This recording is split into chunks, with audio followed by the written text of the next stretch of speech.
رانا صاحب، جو دو مطالبات ہیں، پہلے یہ ابھی 2-3 دفعہ بھی اسی پروگرام میں مروت صاحب نے ذکر کیا کہ 26 کے جو واقعات تھے، 26 کی تحقیقات آپ کو کرنی چاہیے. یوز آف فورس میں کس نے اپنی لائن کراس کی اس کا تعین کرنے میں کوئی حرج نہیں ہے.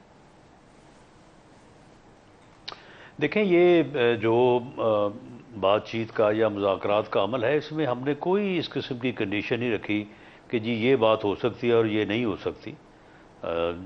جس بات سے بھی انہوں نے شروع کرنی ہوگی بات، جب بیٹھیں گے تو ہر موضوع، ہر بات کے اوپر جو ہے وہ ان کا بھی موقف ہوگا، ہمارا بھی موقف ہوگا، اور اس کے بعد انشاءاللہ میں تو یہ سمجھتا ہوں کہ دیکھیں اس ٹینس ماحول میں جب پی ٹی آئی مئی میں الیکشن چاہتی تھی، ہم کہتے تھے یہ اکتوبر سے ایک دن پیچھے نہیں آ سکتے. اس دوران مذاکرات ہوئے اور معاملہ طے پا گیا تھا کہ ہم بھی کو 2 مہینے پیچھے آ گئے تھے، اور جو پی ٹی آئی کی مذاکراتی ٹیم ہے وہ بھی کو 1.5-2 ماہ آگے جانے پہ جو ہے وہ رضامند ہو گئی تھی.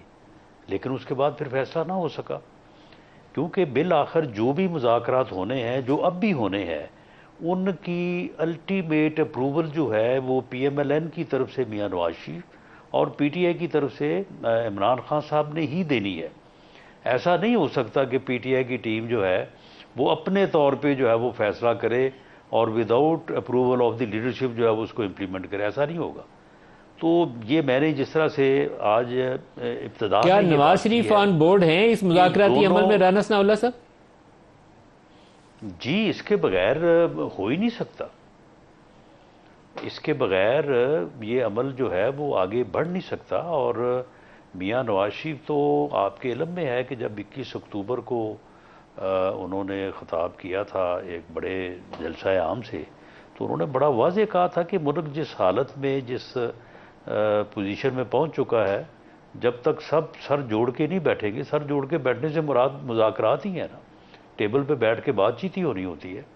تو انہوں نے کہا تھا کہ اس کے بغیر اس کا کوئی اور حل نہیں ہے ملک کو اس صورتحال سے صاحب نکالنے. یہاں پہ اگر 2 بڑی جماعتوں کے سربراہ، ایک طرف نواز شریف نون لیگ کے سربراہ وہ کہہ رہے ہوں کہ مذاکرات ہی راستہ ہے، اور دوسری طرف عمران خان وہ آمادگی کا اظہار کر رہے ہیں کہ ٹھیک ہے مذاکرات ہی راستہ ہے، سیاسی پروسیس سے ہی آگے چلنا ہے، تو پھر رکاوٹ کیا ہے؟ پھر تو دل کھولیے اور راستہ بات چیت سے نکال لیجیے.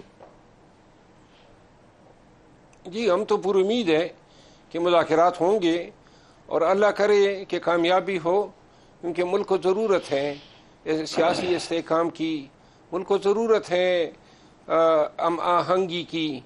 2 سالوں میں ہم نے بہت کچھ کھویا ہے، پاکستان نے کھویا ہے، اور یہ جو اداروں کا حال بنا ہے، تو لہٰذا سیاسی قیادت کا فرض ہے.